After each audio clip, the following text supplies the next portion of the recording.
నిజంగా చెప్తున్నా, భారతదేశంలో జిహాద్ అనేక రూపాల్లో విస్తరించింది. అది ల్యాండ్ జిహాద్ కావచ్చు, లవ్ జిహాద్ కావచ్చు, తూక్ జిహాద్ కావచ్చు. ఇప్పుడు రైల్వే ట్రాక్ మీద ట్రైన్ జిహాద్ అందామా, దీన్ని ఏమందామో తెలియదులే గానీ, రైలు ట్రాక్ పై ఇనుప గడ్డర్లు పెట్టి ట్రైన్ ను డీరైల్ చేసి ప్రయాణికులను చంపడానికి కుట్రలు జరుగుతున్నాయి. దీనికి సంబంధించి మహమ్మద్ షేక్, నజ్మీ షేక్లను జార్ఖండ్ పాకూర్ జిల్లాలో పోలీసులు అరెస్ట్ చేశారు. మహమ్మద్ షేక్, నజ్మీ షేక్ వీళ్ళిద్దరూ కూడా రైల్ ట్రాక్లపై ఇనుప రాడ్లు, బ్లాకులు పెట్టి ట్రైన్ యాక్సిడెంట్ గురి చేయడానికి ప్రయత్నం చేశారు. అదృష్టవశాత్తు లోకో డ్రైవర్ గమనించి బ్రేకులు వేశాడు, లేకపోతే వందల మంది ప్రాణాలు పోయేవి. ఇది కేవలం ఒక ఉదాహరణ మాత్రమే. మన చుట్టూ ఇస్లామిక్ ఉగ్రవాద గుండాలు తిరుగుతున్నారు. రైలు ట్రాక్లు, రోడ్లు, పబ్లిక్ ప్లేస్లు ఎక్కడైనా సరే జనాలు ఎక్కువగా ఉన్న చోట దాడులకు ప్లాన్ చేస్తున్నారు. మనం జాగ్రత్తగా రక్షణ తీసుకోవాల్సిన సమయం ఆసన్నమైంది.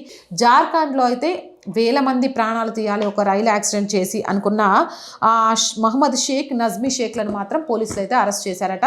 సో తస్మత్ జాగ్రత్త.